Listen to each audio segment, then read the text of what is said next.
Bom, depois eu tenho mais alguns recados, algumas orações aqui, mas depois nós fazemos ela. Vamos meditar com a palavra? Hoje nós não vamos ter muito tempo por conta da Santa Ceia. Eu quero contar você a sua Bíblia na carta de Tito, capítulo de número 2.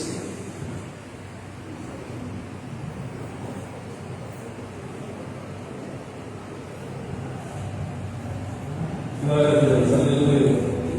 Tito, capítulo de número 2. Glória a Deus.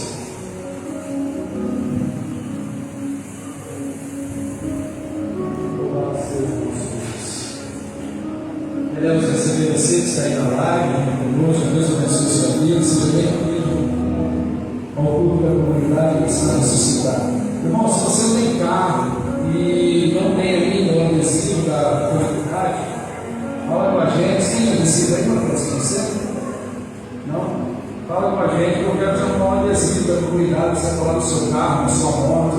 É muito bonito o adesivo. Tenho certeza que vai aumentar bastante o seu bem. E na hora de você vender, vai ter pelo menos uns 2.000 a mais. Tenho certeza. Glória a Deus.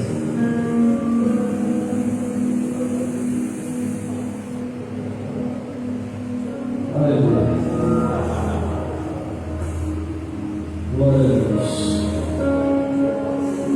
Você achou aí, Tito? No capítulo 2, você vai achar o verso 11. Verso 11.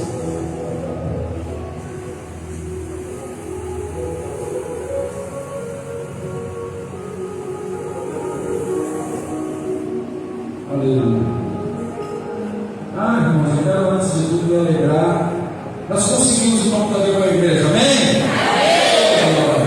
Mas ainda está ajustando, está fazendo um teste ali, ó. Semana que vem eu acho que ele vai estar ali funcionando de boa, né? Mas eu quero agradecer a Deus pela vida do casal. O meu irmão Leandro é uma crise aí que nos abençoou. Você pode dar um glória a Deus pela vida deles aí. Deus abençoe a vida de vocês, está ali, o Antônio está.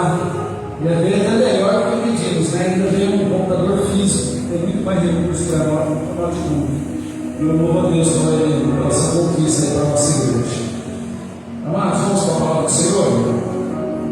Tito capítulo 2, verso 11 diz assim: porque a graça de Deus se manifestou trazendo salvação a todos, por enquanto, até aqui. Eu vou pedir para você manter a sua Bíblia aberta, porque nós vamos explorar aí alguns versículos. Hoje nós vamos falar sobre esse assunto que a gente ouve muito falar, que é a graça. Costumamos ouvir sempre que pela graça nós alcançamos a salvação da nossa vida. Porém, Tito, ele, quando nos traz aí esse assunto, esse tema, melhor falando, nem foi Tito, foi o próprio apóstolo Paulo escrevendo a Tito. Tito foi o destinatário dessa carta. Paulo, quando fala com Tito, Paulo dá uma orientação a ele sobre o que representa a graça e os efeitos que essa graça pode causar na vida de alguém que começa a caminhar com Cristo. E Tito ele começa a esmiuçar esse tema com muita propriedade, e nos traz um ensinamento muito grande. A partir desse versículo de número 11, nós temos uma compreensão que a graça, ela se demonstra salvadora a todos os homens. Este, confesso a você, é um dos versículos que mais trazem discussão no meio cristão, principalmente entre os teólogos de alto posto, porque uns defendem a tese que Jesus morreu apenas por alguns, aqueles que ele já pré-escolheu. Uma outra linha de pensamento, uma outra linha teológica, já amplia isso, dizendo que Jesus, ele morreu por todos os povos. Porém, nós aqui adotamos um entendimento, e eu fico no posicionamento da Bíblia. O que nós conseguimos compreender é que Jesus, na verdade, em cima desse texto, em cima desse versículo, ele não está expressando que toda a humanidade está salva, porque aí, irmãos, isso aí traria o que nós costumamos ouvir, universalismo, que seria uma salvação, irmãos, sem regra, uma salvação sem nenhuma descrição. Qualquer pessoa nasceu, ele já está na condição de salvo.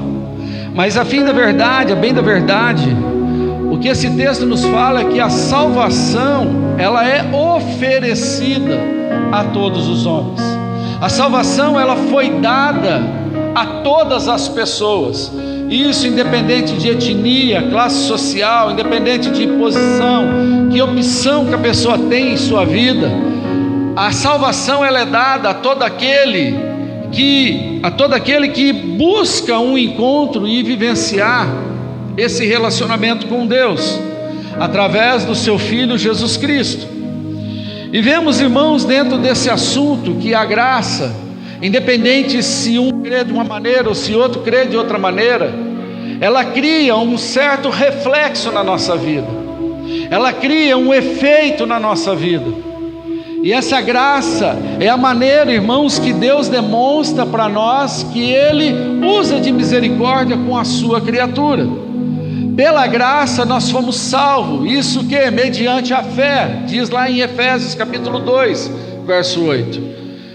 Porém, essa fé para alguns é uma fé que é dada por Deus. Deus dá a fé para que a pessoa seja salva. Para outros, a fé vem do homem para com Deus, é uma resposta que o homem dá para Deus. Também não vai importar aqui se a pessoa crê de uma maneira ou se ela crê de outra.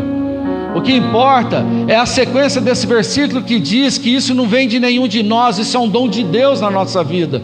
Então, no fim do fritar dos ovos, nós sabemos, irmãos, que a fé, ela é, irmãos, uma contribuinte para que eu e você entendamos o que é a graça de Deus em nós. A graça foi dada por Deus, não mediante, irmãos, aos meus méritos. No capítulo de número 3, por isso que eu pedi para você ficar com a sua Bíblia aberta, nós temos um esclarecimento. Versículo de número 5, no final dele diz assim: Ele quem? Cristo, nos salvou mediante o lavar regenerador e renovador do Espírito Santo. Um versículo, um pouquinho acima, ele diz assim, ó, Ele nos salvou, não por obras de justiça praticada por nós, mas segundo a sua misericórdia.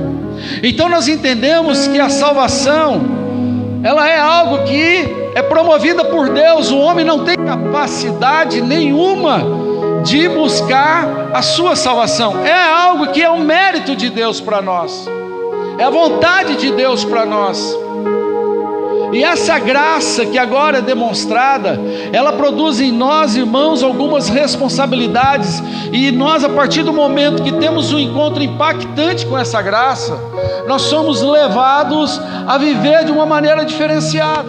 E Tito, ele recebe uma instrução do apóstolo Paulo para que ensine a igreja como que esta graça vai fluir na vida da igreja, como essa graça vai fluir na vida de um crente. Eu não tenho que conhecer a graça apenas que ela, irmãos, é a responsável pela minha salvação, porque a graça é um meio de relacionamento meu com Deus, é um meio, irmãos, de contato que eu tenho como criatura com o meu Criador que está lá no céu. E Tito, irmãos, ele esclarece isso para nós através da sua carta, trazendo ao meu entendimento, ao seu entendimento, que Deus, irmãos, Ele tem um propósito muito especial para esta geração, para o nosso dia de hoje, para este povo que se reúne como igreja. Isso envolve você, envolve a mim, envolve a nós. E quando nós começamos a entender esse grande plano de Deus, nós, irmãos, podemos ter resultados bem diferentes para a nossa vida espiritual, para a nossa vida, irmãos, de fé, nossa vida de relacionamento com Deus. Tito, ele esclarece para mim e para você que a graça, ela promove em nós, primeiramente, um ensinamento. A graça, ela nos educa. Versículo de número 2, olha aí aonde nós lemos. Diz assim: ela nos educa para quê? Tem um propósito nisso. Nós, quando nos relacionamos com Deus, entendendo, tendo uma fé inteligente, uma consciência de compreensão do que é essa graça em mim, eu começo a entender que a graça é um professor na minha vida, a graça é um monitor na minha vida, e todos os dias ela me ensina algo, através desse relacionamento que eu vivo com ela. Quando eu tenho a graça, eu tenho a certeza que eu recebi um favor de Deus que eu não merecia. Eu começo, irmãos, a ter um ensinador, eu começo a ter uma inspiração em minha vida, que é feita através de quem? Como nós já lemos aqui, através do Espírito Santo, que foi o agente que nos ajudou, que nos lavou e nos restaurou por meio de Cristo Jesus. Quando eu falo de graça, eu falo da obra salvadora de Cristo.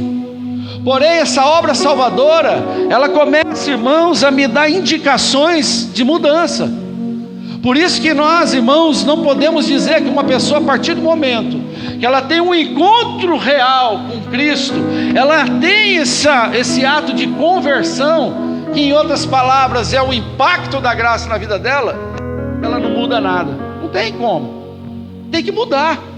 Alguma coisa vai ter que sair. Alguma coisa vai ter que ser mudada. Porque nenhum de nós, nem nessa igreja, nenhuma igreja desse mundo, chega diante da presença de Cristo pela primeira vez, crentão, modelinho. Não. Todos passam pelo processo. Todos passam por mudança. E uma coisa linda, irmãos, que eu pego nessa palavra, e eu vou usar até como um tema, tá? Se você quiser marcar aí, ó. Respondendo e recebendo resposta pela graça de Deus. Respondendo e recebendo resposta pela graça de Deus. Aonde o Senhor quer chegar com essa palavra, pastor? Eu vou te explicar. A graça, quando ela vem de encontro à nossa vida, a primeira manifestação que vai haver em mim, e eu vou identificar, é eu dar resposta a ela. Por isso que aqui Tito, ele diz o quê? A graça, ela vem da resposta, ela vem te ensinar. A graça, quando ela vem de encontro à sua vida, ela vai começar a te mostrar coisas que você vai ter que responder a ela. Senão você vai chegar à conclusão que, peraí, eu não tive um encontro real com Cristo, eu não tive um encontro verdadeiro com o Senhor.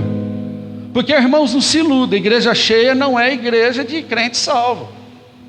Tem muita igreja que é inchada, tem muita igreja que está inflada, mas no dia que o Senhor chamar, o dia do Senhor, o dia que o Senhor vir buscar a igreja, pasmem, vai ter pouca gente que sobe. Isso em todas as igrejas do mundo.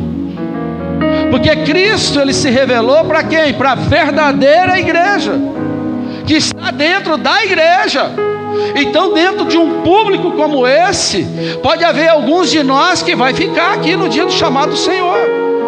E eu sempre brinco com os irmãos que eu fico triste quando você assiste esses filmes de arrebatamento, e sempre fica um crente para trás, né? O crente, a primeira coisa que ele pensa, ele corre na igreja. Quando ele chega lá, quem que ele encontra? O pastor sentado, chorando. Eu falei, misericórdia, né? Todo filme é a mesma história, pastor João. O pastor está lá chorando. Ai, pelo amor de Deus, está amarrado esse negócio. Então entendemos que essa graça, quando ela impacta a gente, ela promove em nós um ato de resposta. Eu tenho que levar a resposta. Para quê, irmãos? Aí a Bíblia vai começar a nos dar alguns esclarecimentos no final do versículo 12, dizendo assim, ó, para que vivamos neste mundo, diga assim, ó, neste mundo, aqui, em São José do Rio Preto, e em qualquer parte do mundo, hoje, amanhã, até o fim dos meus dias. Essa palavra aqui é para a tua realidade, não é uma palavra para aquele tempo apenas, é para a tua realidade. Olha só, para que nós vivamos neste mundo de forma sensata, forma justa e de forma piedosa. Por que a graça nos ensina para vivermos dessa maneira? Porque isso vai gerar um reflexo lá na frente, que daqui a pouquinho nós vamos entender, que é a hora que nós recebemos a resposta de Deus. Quando nós aceitamos essa graça e essa misericórdia de Deus, ela está muito bem compreendida por nós, nós começamos a mudar muitas áreas da nossa vida. Irmão, você está vendo um cristão que não mudou em nada, não mudou a maneira de falar, não mudou a maneira de se comportar, não abandonou os pecados que viviam antes, tem alguma coisa errada, não teve um encontro real com Deus. Porque o real encontro com Deus, o real encontro com essa graça, ele é transformador. Porque o amor desse Cristo, quando ele vem de encontro a nós, sabe qual é a primeira reação? Diga comigo assim, ó: constrangimento. Sabe o que é constrangimento? Que negocinho, tem até vergonha de olhar. A gente sente vergonha de nós mesmos. Quando nós sabemos que pecamos e o Espírito Santo está ali dentro de nós, poxa, pisou na bola, a gente tem vergonha, tem ou não tem? A gente fica inquieto, não vê a hora de arrumar a situação, não vê a hora de pôr a casa em ordem e tirar a cabeça para fora da água e voltar a respirar. Nós somos que nem aqueles afogadinhos, a gente desce e sobe, desce e sobe, desce e sobe, e parece que a gente vai perdendo o fôlego. Por isso da necessidade da gente se renovar na presença de Deus. Irmãos, quando nós aprendemos com a graça, a primeira reação que nós temos é sensatez. O que é sensatez? Irmãos, é tudo certinho na vida de uma pessoa sensata. Uma pessoa sensata, ela tem as suas lutas, tem os seus problemas, mas é o barquinho que chacoalha na água, mas ele não vira. Pode ver, quando alguém é sensato, tem palavra sábia, tem uma palavra muito bem encaixada, tem uma palavra de orientação. Você vira para o irmão e fala assim: irmão, mas a sua vida está tão complicada. Falo: tá não, está no controle da mão do Senhor. Deus sabe do que eu preciso, Deus sabe qual é o motivo da minha vida. A sensatez traz para nós um equilíbrio. É o efeito da educação que a graça, irmãos, flui em nós. Equilíbrio. Somos somos crentes estáveis, crentes firmes, sensatez. Nós, irmãos, vamos viver de uma forma justa. O que é viver de uma forma justa? É muito mais do que pagar a conta no dia, irmãos. Eu sou justo, eu pago minhas contas, né? Viver de uma forma justa te leva muito mais além. Sabe onde leva essa palavra? Dentro do contexto bíblico, é você honrar. Vamos até falar junto isso aqui. Fala assim: é eu honrar os meus sim, sim, e os meus não, não. É você honrar a tua palavra, é você honrar os seus posicionamentos, é você honrar suas escolhas. Sabe aquele negócio de dizer sim, mas vai lá e faz o não? Sabe aquele negócio de dizer não, mas ficar indo lá e fazendo sim, para querer se mostrar? Quando aqui nós vemos que a graça nos ensina, ela nos ensina a ser firmes nos nossos sim, sims e não, nãos. Não é, não é. Acabou. Isso pode. Isso não pode, não pode. Não tem meio termo. Não tem mornidão nas horas das escolhas.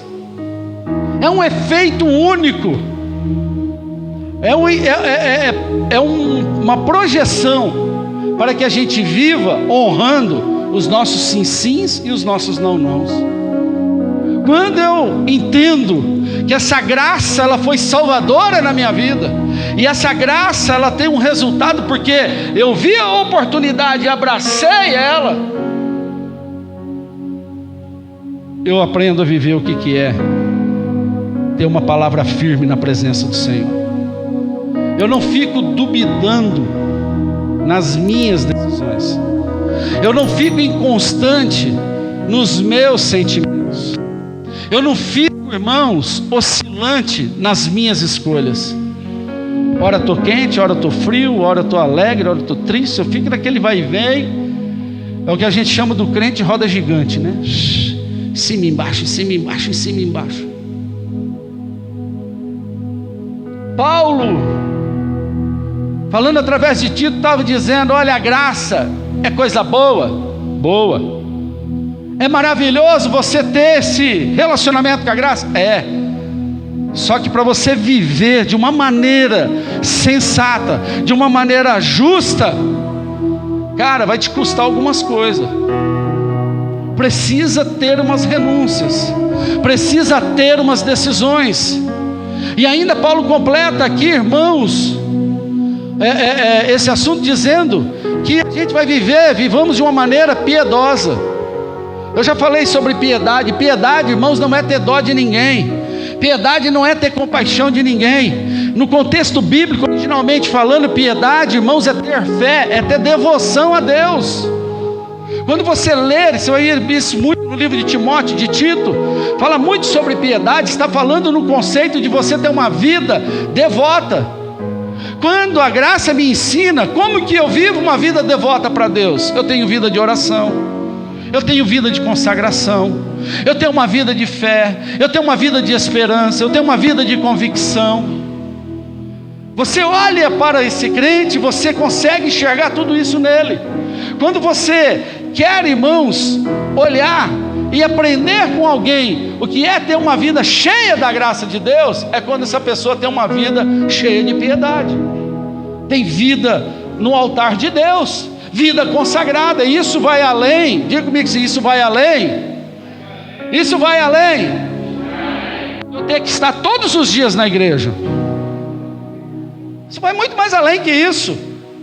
Isso vai além de você estar na ceia, isso vai além de você estar na quarta, além de você estar na oração.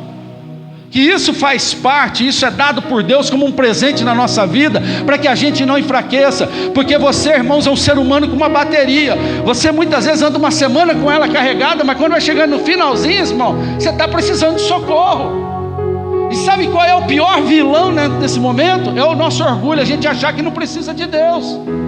É achar que a gente não precisa de uma ajuda de Deus. Ah, não preciso ir na igreja não, me viro sozinho. Aí vai lá, abre a internet, ouve, vê lá um videozinho, acha que agora eu estou... Irmão, para com isso. Para com isso. A vida de um crente é uma vida no altar de Deus, é uma vida que tem busca, é uma vida que tem consagração, é uma vida que tem entrega, é uma vida que tem renúncia, é uma vida, irmãos, que tem vivência com o relacionamento dessa graça. Querido, isso tudo evidencia o impacto que você recebeu por esse encontro verdadeiro com a graça. Agora, para que nós vivamos uma vida sensata, uma vida justa e uma vida piedosa, nós precisamos renunciar a algumas coisas. E a Bíblia aqui nos fala sobre, aqui no meu caso está como renegadas, ou deixadas, ou largadas, a impiedade e as paixões humanas. Irmãos, o que é impiedade? Às vezes a gente olha nesse termo, né? Nós vamos ouvir esse termo, nós achamos que impiedade é alguém ruim, né? Sim ou não? A maioria dos termos é esse, é alguém ruim. Mas se piedade é ter fé e devoção a Deus, a palavra impiedade é o contrário. O termo im significa contrário. A impiedade é viver uma vida sem fé, uma vida incrédula, e uma vida sem devoção nenhuma a Deus. Irmãos, para mim ter o resultado, para mim aprender com essa graça, e tem muita gente que está muito tempo, irmãos, andando na caminhada, que não aprendeu nada, não sabe nada, irmãos, de um relacionamento com Deus. Por quê? Porque não deixa a graça educar a sua vida, não deixa a graça ensinar. Porque no fundo, está sem fé, no fundo, está sem nenhum tipo de devoção a Deus. A impiedade, ela está tomando conta. A impiedade, ela está, irmãos, no controle da situação. E o professor chamado graça quer te educar, e você está fazendo, sabe o que? Bagunça lá no fundo da sala. Você está brincando com os outros, porque toda classe tem a galera do fundão. Tem ou não tem? Quem já foi galera do fundão aqui? Ó! A galera do fundão aprende nada. A galera do fundão come pela metade, a galera do fundão come parcialmente. No dia da prova, qual é o desespero da galera do fundão? Ô irmão, passa a cola aí para mim, né? Não, não é? A galera do fundão, irmão, só faz bagunça. e acha que os caras mais legal, as minas mais legal é aquela galera que ele está se relacionando ali. É a referência de amigos, é a referência. Isso é a demonstração, irmãos, que nós muitas vezes estamos dominados pela impiedade. A impiedade para nós, no nosso contexto espiritual, é a gente estar se relacionando, sentando na mesa e comendo e aprendendo com gente que já perdeu a fé há muito tempo, e pessoa que não tem mais nenhuma vida no altar de Deus. E qual é a tendência de uma brasa fria? É te matar, irmão. Mas se tem alguém que tem uma brasinha pelo menos pequenininha acesa, e você encostar, já já o calor vai vindo, já já você começa a esquentar, um glória a Deus sai, um aleluia sai, começa a falar das coisas do passado, começa a resgatar a igreja, já já, irmãos, estão todo mundo cheio da graça, o poder de Deus está operando, tem língua estranha, tem avivamento, tem todas as manifestações. Aleluia. Esse é o efeito de quem está aprendendo com a graça. Não cutucando o teu irmão, fala: você está aprendendo com a graça, irmão? Ela está te educando. Deus, nós falamos isso na célula até sexta-feira, Deus, Ele não enche nada que já está cheio. A graça não vai conseguir te ensinar se você está cheio de aprendizado das paixões do mundo. Se você está apegado a tudo que é do mundo, gosta de tudo que é do mundo, só quer viver o que está no mundo, como que Deus vai encontrar espaço para te ajudar? Como? Ah, as músicas da igreja é chato. Claro, você só ouve Jorge Mateus, né? Só fica ouvindo aí música sertaneja, fica ouvindo funkão, fica ouvindo de tudo que tem no mundo. Como que um louvor, um cântico espiritual, que não fala, que não enaltece a sua vida, mas enaltece aquele a qual você tem que confiar, vai encontrar lugar no seu coração? Não encontra. Eu não estou falando que você não pode ouvir, porque se for onde eu trabalho, é rádio lá muitas vezes o dia inteiro, mas jamais vai ter o tempo, vai deixar de ter o tempo de Deus na minha vida. Como que eu posso adorar a Deus se eu coloco outras coisas no lugar dessa adoração? Como que eu posso dizer que eu entendo a Bíblia se o meu foco principal é ficar vendo fofoca, ficar vendo conversa fiada por aí pelas redes sociais, ficar perdendo tempo em rede social? Como que eu vou aprender da Bíblia? Porque eu perco ali 2, 3 horas, irmãos, estatisticamente isso aí é terrível. É terrível. Perde 2, 3, 4, 5 horas ali, vendo só porcariada, mas você não tem 20 minutos, 10 minutos, 5 minutos de contato com a palavra de Deus. Como que você vai se relacionar com a graça?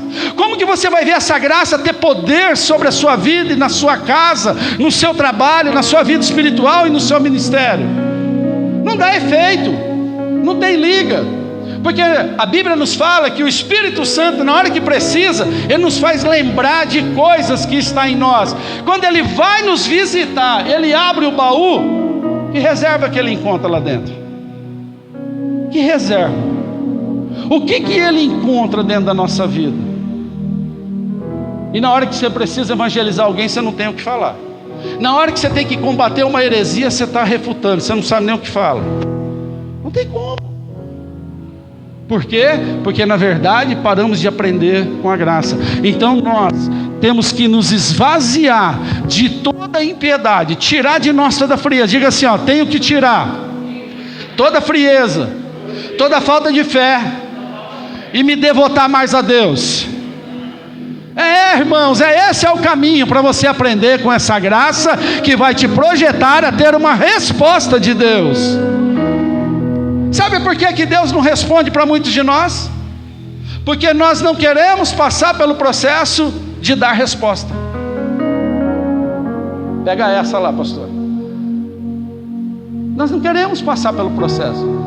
Sabe o que nós queremos, Monorair? Tudo rápido, tudo imediato. Cheguei hoje na igreja, já quero sentar no banquinho da frente, lá da janelinha, e balançar meus pezinhos. Não, tem tempo.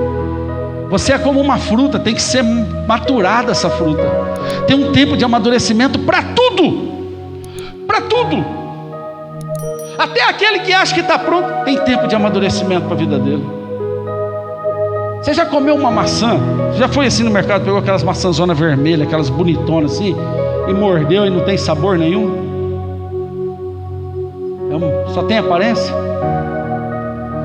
Por quê? Porque muitas vezes ela é amadurecida sem o tempo que ela precisava ter. Foi forçado o amadurecimento dela. Tudo que é forçado é problema.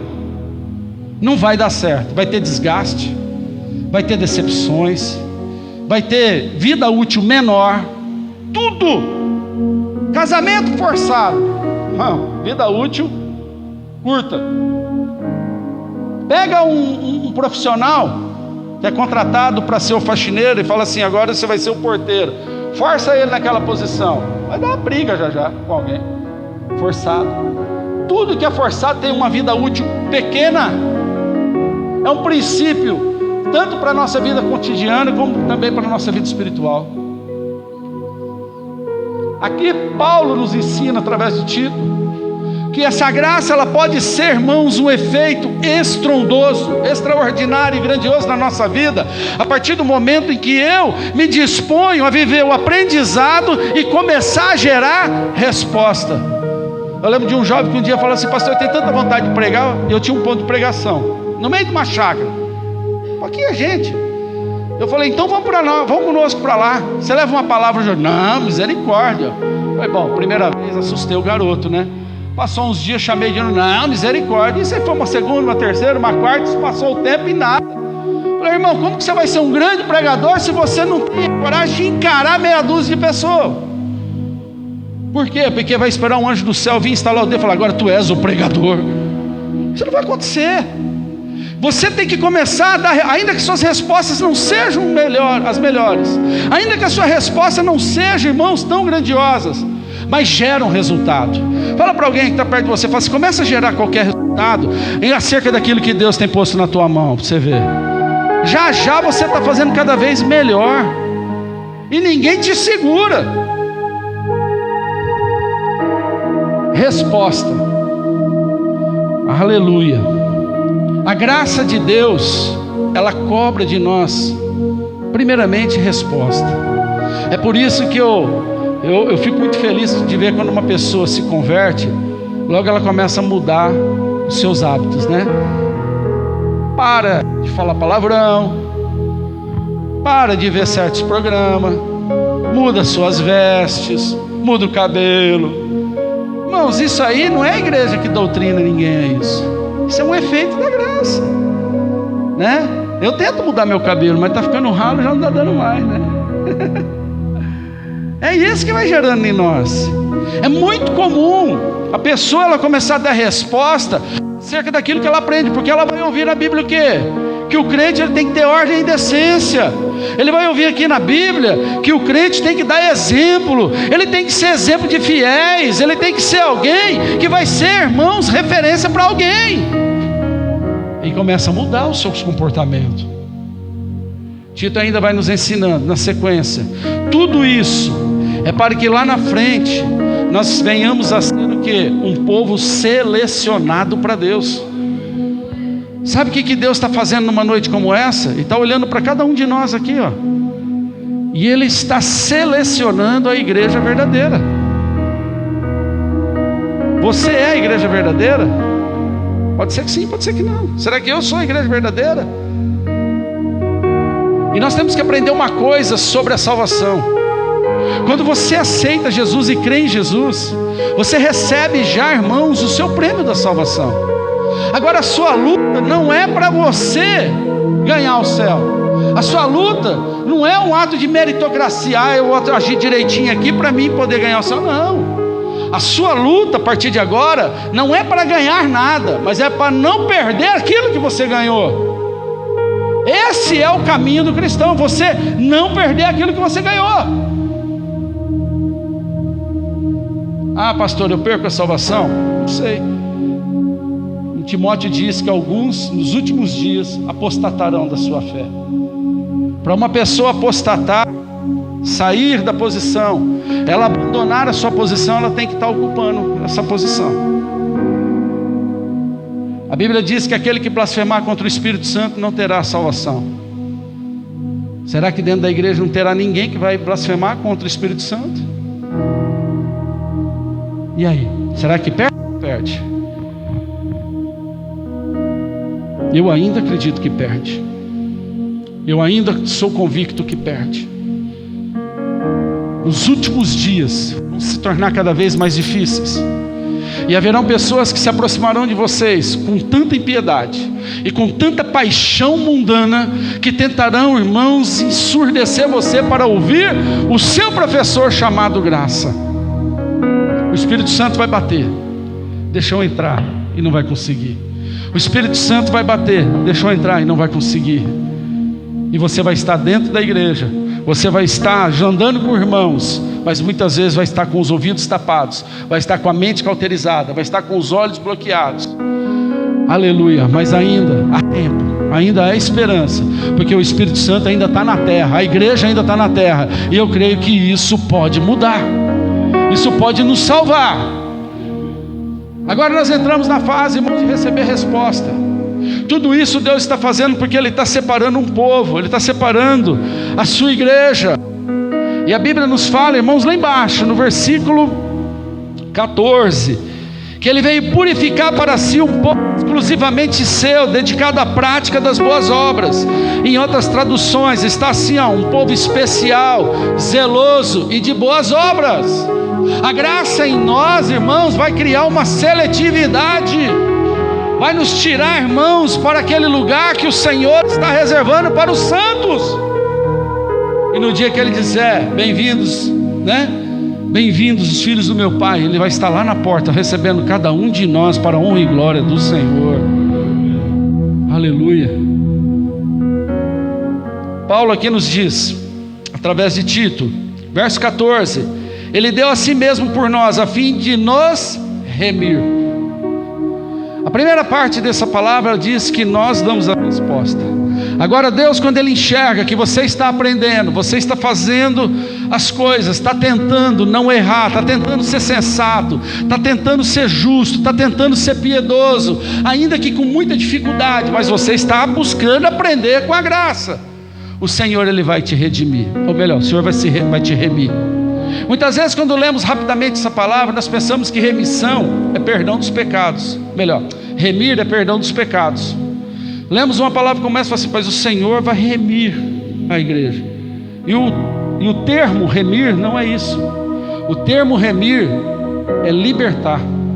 O termo remir é salvar. O termo remir é resgatar. Sabe o que o Senhor está dizendo aqui no contexto todo da palavra? Quando você se relaciona com essa graça e você aprende com ela, a partir do momento que você começa a dar resposta, vai acontecer uma coisa: Ele vai te remir do que? Da iniquidade. A iniquidade significa maldade. Sabe o que o Senhor está dizendo? Você pode ser um cara mau, você pode ter um monte de pecado, você pode ter um monte de erro, você pode ter um monte de atitude que o mundo olha e diz, não tem jeito. Mas se você está tentando aprender com a graça, o Senhor Ele vai te resgatar de toda a maldade que você estiver. Pode ser um pecador, pode ser um homossexual, pode ser um ladrão, pode ser pedófilo, pode ser o que for. E acreditou no sangue de Jesus, entregou a sua vida. O Senhor está dizendo, eu tiro, eu trago para cá, mudo o estado, limpo as roupas, mudo as vestes, mudo o caráter, mudo tudo, e nós vamos ser o povo escolhido, zeloso, aleluia, o povo, irmãos, especial, de boas obras.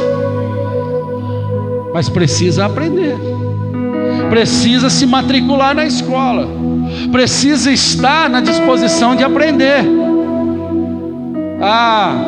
Eu não me submeto a autoridade nenhuma, nem na de Deus.